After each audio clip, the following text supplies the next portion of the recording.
Sa hindi malayong hinaharap, ang West Philippine Sea ay pilit na inaagaw ng kaharian ng Manchuria.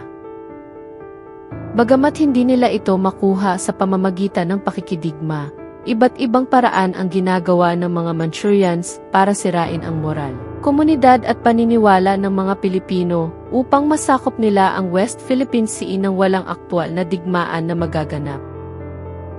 Ito ay sa pamamagitan ng mga taksil ng bayan tulad ng mga angkan ng mga politiko at mga bayarang media at social media influencers. Sa safe house ni Vice President Salopunde Sayadulo, magkasama na naghihintay kay Van sina Vice President Sayadulo at Tatay Luna. Maganda ito, babalita ko sa'yo. Ano yun? Tagumpay ang ginawa kong destabilisasyon noong nakaraang buwan. Siya nga pala, Tatay Luna. Ba't parati nakaganyan sa mukha mo, daliri mo?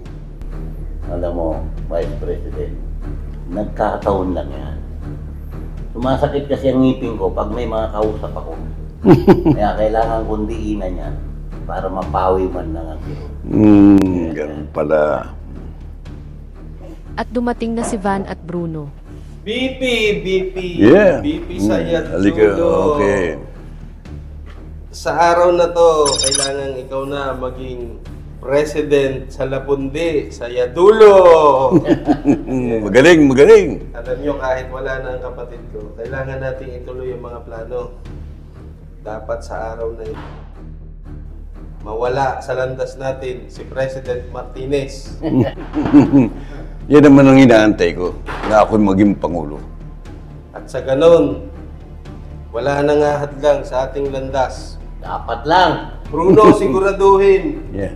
na matutuloy na ngayong araw na to si President Martinez para si Vice ay maging President sa Lapundi, sa Yadulo. Yes. Pagbalik sa headquarters, kinausap ni Andrew si Isa. Isa, you have a Yes. minute. Why?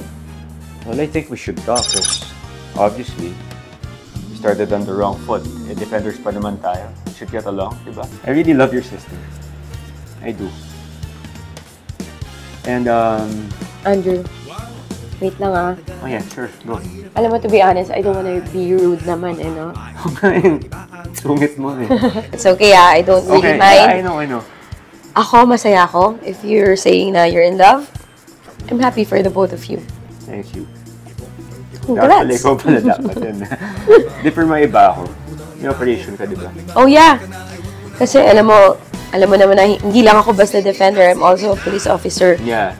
Kaya, I'm the one na aside para hulihin si VP Si VP siya, Yadulo. sa Yadulo, yeah. And then, Yeah, actually, I'm waiting for their call eh. ano to dapat, di ba? Medyo low. Yeah, low-key operation. You know, if you don't mind, para talagang hindi halata, I think I should be with you. Samahan kita, do your job. Pag nasa custody na natin, saka natin i-turn over to police. Actually, pwede. Maganda yung kaya lang. Okay lang ba sa'yo? Of course, we're family.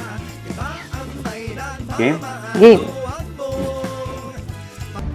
Samantala, sa safe house ni Vice President Sayadulo, nakahanda na si Agent Isa sa tulong ni Andrew na hulihin ang Vice President. Sir! Hey! You are under arrest! Ano kasalanan ko? You have the right to remain silent. Anything you say can and will be used against you in the court of law. Kayo! You have the right to an attorney. If you cannot afford an attorney, one will be provided for you. Bishop Presidente ako eh! Ba't ginaganin niyo ako? Sir, yun nga eh. Vice-presidente ka pero pinagkalulo mo yung sarili mong bansa. You are charged of treason. Taas noong isisigahan